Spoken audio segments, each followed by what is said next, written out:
Hi guys, welcome to the video. आज की इस वीडियो में हम देखेंगे वेरिएबल्स इन जावास्क्रिप्ट। तो वेरिएबल्स क्या होते हैं, सबसे पहले वो हम समझते हैं।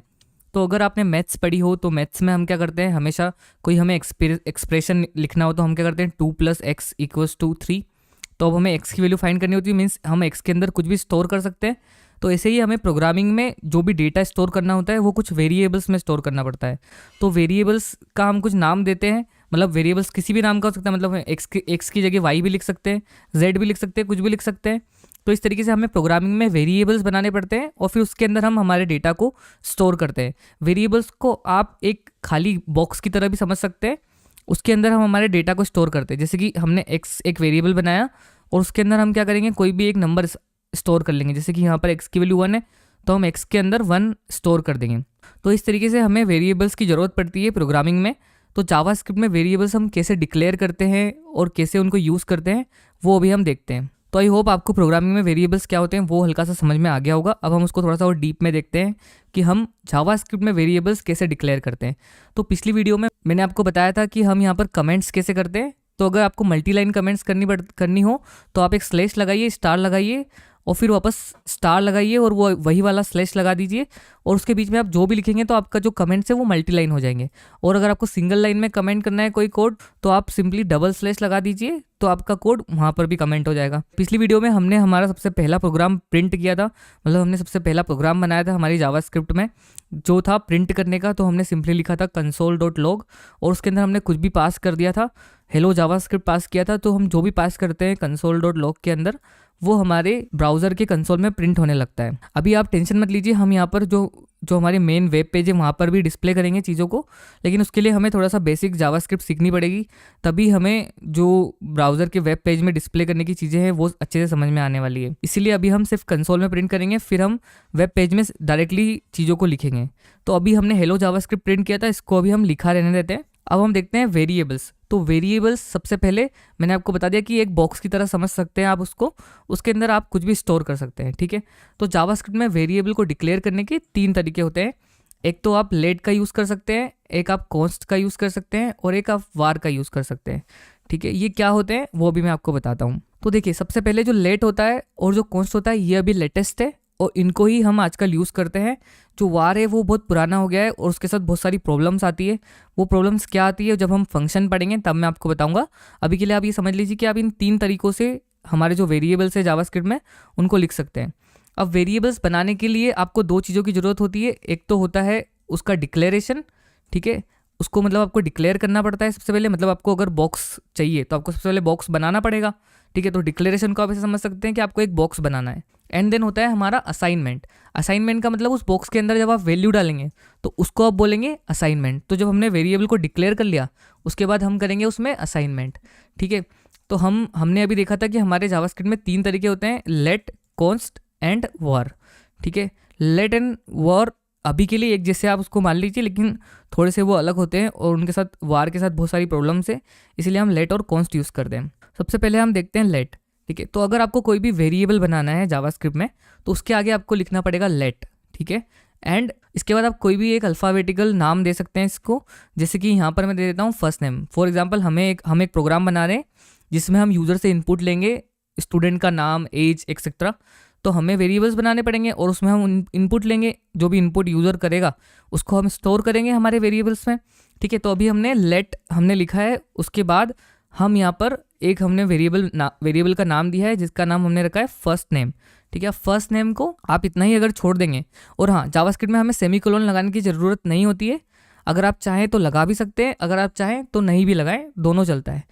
तो लेट फर्स्ट नेम हमने डिक्लेयर कर लिया है, इसको बोलते हैं हम डिक्लेरेशन। ये हो गया हमारे वेरिएबल का डिक्लेरेशन। मतलब अभी के लिए हमारा जो फर्स्ट नेम है वो एक खाली डिब्बा बन गया है, उसमें अभी हमने कुछ भी नहीं भरा है, अभी वो खाली पड़ा है। तो देखिए अभी हम क्या करते हैं, सबसे पहले इस फर्स्ट नेम को प्रिंट करने की कोशिश करते हैं। तो हम यहाँ पर लिखेंगे console.log और उसके अंदर सिंपली जो फर्स्ट नेम है इसको विदाउट कोट्स पे लिखेंगे। मतलब अगर कोट्स में लिखेंगे तो सीधा फर्स्ट नेम भी प्रिंट हो जाएगा। देखिए मैं आपको करके दिखाता हूँ। मतलब ऐसे अगर हम फर्स्ट नेम को कोट्स के अंदर लिख देंगे तो यहाँ पर फर्स्ट नेम ही प्रिंट हो गया है ना। लेकिन हमें क्या करना है, फर्स्ट नेम की वैल्यू प्रिंट करनी है।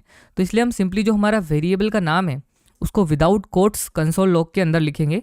तो अभी यहाँ पर ये दे रहा है अनडिफाइंड। अनडिफाइंड भी एक डेटा टाइप होता है जावास्क्रिप्ट में, वो भी मैं आपको बताऊंगा। अनडिफाइंड को आप ये समझ लीजिए कि अभी जो हमारा वेरिएबल है वो भी खाली है, उसके अंदर कुछ भी नहीं है। अब हमें इसमें करना पड़ेगा असाइन, कुछ भी मतलब कुछ डालना पड़ेगा। तो डालने के लिए हम यहाँ पर सिंपली कर सकते हैं जो हमारा वेरिएबल है उसका नाम, और उसको इक्वल्स टू कर देते हैं। यहाँ पर मैं मेरा नाम लिख देता हूँ यश। देखिए जैसे ही हमने फर्स्ट नेम में यश असाइन किया तो आपको यहाँ पर कंसोल में हमने फर्स्ट नेम की वैल्यू क्योंकि प्रिंट की है, इसलिए आपको कंसोल में यश प्रिंट हुआ हुआ दिख रहा है। तो इस तरीके से हम वेरिएबल को सबसे पहले डिक्लेयर करते हैं एंड देन उसमें असाइनमेंट करते हैं। लेकिन फॉर एग्जांपल आप चाहते हैं कि आप सेम लाइन में डिक्लेयर भी करें और साइन भी करें, तो आप सिंपली क्या कर सकते हैं, यहाँ पे जो लेट फर्स्ट नेम मैंने लिखा है इसमें इक्वल्स टू का साइन लगाइए और यहाँ पर ही जो भी वैल्यू आपको इसको असाइन करनी है वो असाइन कर दीजिए। ठीक है, यश। तो यहाँ पर जो हमारी यश है वैल्यू वो प्रिंट हो गई है। ठीक है, अभी मैं इस फर्स्ट नेम को यहाँ पर ऊपर प्रिंट कर देता हूँ। ठीक है, तो अभी हमारा फर्स्ट नेम यहाँ पर प्रिंट हो रहा है। अब मैं आपको बताता हूँ लेट और कॉन्स्ट में डिफरेंस। तो देखिए अभी क्या करना है, हम फर्स्ट नेम को यहाँ पर क्या करते हैं, फर्स्ट नेम में फिर से कुछ और नाम दे देते हैं। फॉर एग्जांपल यहाँ पर हम नाम देते हैं जॉन। ठीक है, फिर से हम कंसोल डॉट लॉग करते हैं हमारे फर्स्ट नेम को। तो सबसे पहले हमने फर्स्ट नेम में यश असाइन किया था, फिर हमने फर्स्ट नेम को प्रिंट किया था, तो हमारा यश प्रिंट हो रहा है। नेक्स्ट टाइम हमने फिर से फर्स्ट नेम में कुछ और असाइन कर दिया जो कि है जॉन, और जो हमारी पहले वाली वैल्यू थी फर्स्ट नेम के अंदर वो अब देखिए ओवरराइड हो गई है, मतलब यश की जगह फर्स्ट नेम के अंदर जॉन आ गया है। अब अगर हम फर्स्ट नेम को एक्सेस करेंगे तो उसमें हमें जॉन मिलेगा। ठीक है, लेकिन अगर इस लाइन के ऊपर एक्सेस करना चाहेंगे तो हमें यश ही मिलेगा, क्योंकि जो जावास्क्रिप्ट का कोड होता है वो हमारा browser line by line read करता है। तो सबसे पहले वो लाइन नंबर 1 पर आएगा और रीड करेगा। यहाँ पर कुछ उसे लिखा हुआ दिख रहा है console dot log hello JavaScript, तो वो कंसोल में लॉग कर देगा हेलो जावास्क्रिप्ट। ठीक है, फिर वो नेक्स्ट लाइन में आएगा तो नेक्स्ट लाइन में उसको कमेंटेड कोड दिख रहा है और कुछ लाइन्स खाली है तो वो नहीं पड़ेगा। फिर उसको 8 नंबर की लाइन पे कुछ दिखेगा, वहाँ पर हमने एक वेरिएबल डिक्लेयर किया है और उसमें कुछ वैल्यू असाइन की है। ठीक है, तो वो क्या करेगा, उसकी मेमोरी में एक डिब्बा बना लेगा, उसके अंदर एक वैल्यू असाइन कर देगा जो होगी यश। ठीक है, वेरिएबल को आप एक डिब्बे की तरह समझ सकते हैं, खाली डिब्बे की तरह। फिर लाइन नंबर 9 के ऊपर आएगा, यहाँ पर हमने प्रिंट किया है कंसोल डॉट लॉग और जो फर्स्ट नेम था हमारा वेरिएबल उसको यहाँ पर डाल दिया है। तो उसने क्या करा था, ब्राउजर ने उसकी मेमोरी में जो खाली डिब्बा था उसमें यश भर लिया था और वो उसमें डिब्बा रखा हुआ था। अब हमने यहाँ पर कंसोल लॉग में क्या करा है, उस डिब्बे की वैल्यू को यहाँ से यूज़ करना चाहा है कंसोल लॉग के अंदर, तो उसने क्या करा, डिब्बे की वैल्यू को एक्सेस किया, जो था फर्स्ट नेम की वैल्यू यश, उसने यहाँ पे प्रिंट कर दी। फिर वो नेक्स्ट लाइन में आया, उसके बाद जो पहले से एक डिब्बा रखा हुआ था जिसमें यश की वैल्यू असाइन थी, उसने देखा कि अरे इसमें तो मेरे को कोई नई वैल्यू असाइन करनी है, तो वो क्या करता है, उसमें फिर जॉन की वैल्यू को असाइन कर देता है। तो अब जो हमारी फर्स्ट नेम की अभी हमारी मेमोरी में वैल्यू हो गई है वो जॉन हो गई है, यश हट गई है। ठीक है, यश ओवरराइड हो गई है। फिर वो क्या करेगा, कंसोल डॉट लॉग करेगा और फिर फर्स्ट नेम की वैल्यू को एक्सेस करने की कोशिश करेगा। तो फर्स्ट नेम के अंदर तो जॉन था, तो इसलिए उसने यहाँ पर कर दिया जॉन प्रिंट। देखिए यहाँ पे हमारी जो लाइन नंबर है ये हमने लाइन नंबर 12 पे प्रिंट किया है, इसलिए यहाँ पर हमें लाइन नंबर 12 भी लिखा हुआ दिख रहा है। तो इस तरीके से हमारी जावास्क्रिप्ट में कोड रीड होता है और इस तरीके से आप लेट से वेरिएबल को डिक्लेयर और असाइन कर सकते हैं। तो जैसे कि अभी हमने देखा कि लेट में हम री असाइन कर पा रहे हैं, मतलब जो लेट वाला खाली डिब्बा है उसमें हम फिर से वैल्यू को कोई और वैल्यू असाइन कर सकते हैं, है ना। लेकिन फॉर एग्जांपल आप चाहते हैं कि आपने एक वेरिएबल बना लिया, अब हम चाहते हैं कि कोई भी आकर इसमें कोई उल्टी सीधी वैल्यू असाइन नहीं करे, मैंने जो इसको इनिशियली वैल्यू दी है वही रहे, तब आपको यूज़ करना पड़ेगा कॉन्स्ट। तो अगर यहाँ पर हम किसी वेरिएबल को कॉन्स्ट से डिक्लेयर करते हैं, मीन्स अगर किसी खाली डिब्बे को हम कॉन्स्ट से डिक्लेयर करते हैं तो हम उसको रीअसाइन नहीं कर पाएंगे। देखते हैं, तो यहाँ पर मैं लिखता हूँ लास्ट नेम, इस वेरिएबल को मैंने डिक्लेयर किया है कॉन्स्ट से और इसमें इसका जो नाम है वो दिया है मैंने लास्ट नेम। अब देखिए अगर मैं यहाँ पर कुछ भी असाइन नहीं करता हूँ, सिर्फ इसको डिक्लेयर करके रखता हूँ, तो ये मुझे डायरेक्टली एरर दे देगा, क्योंकि अगर आपने कोई भी वेरिएबल कॉन्स्ट से डिक्लेयर किया है तो आपको उसको एक वैल्यू देनी ही पड़ेगी। अगर आप उसको वैल्यू नहीं देंगे तो वो आपको सिंपली हमारे ब्राउजर में एरर थ्रो करेगा। देखिए इसने यहाँ पर सिंटेक्स एरर दे दिया, मतलब ये सिंटेक्स एरर है, ये गलत सिंटेक्स है।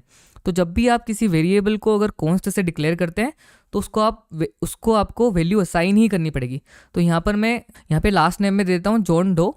ठीक है, तो हमारा फर्स्ट नेम जॉन था अभी तक के लिए और जो लास्ट नेम हमने कर दिया है डो कर दिया है। ठीक है, तो अभी देखिए हमारे कॉन्स्ट वाले वेरिएबल में जो कि था लास्ट नेम, उसमें डो असाइन हो गया है। ठीक है, अब हम चाहते हैं कि हम लास्ट नेम को फिर से अपडेट करें। ठीक है, तो मैं यहाँ पर लिखूंगा लास्ट नेम इक्वल्स टू मेरा जो सरनेम है मेहता। ठीक है, अब मैं इसको रीअसाइन करने की कोशिश कर रहा हूँ, लेकिन यहाँ पर देखिए मुझे एरर आ गई है कि assignment to a constant variable type error. It means हम हमारे जो कांस्टेंट वेरिएबल, किसी भी वेरिएबल को अगर कॉन्स्ट से डिक्लेयर करते हैं तो हम उसको रीअसाइन नहीं कर सकते। वो एक बार डिक्लेयर कर दिया, अब वो हमेशा वही रहेगा।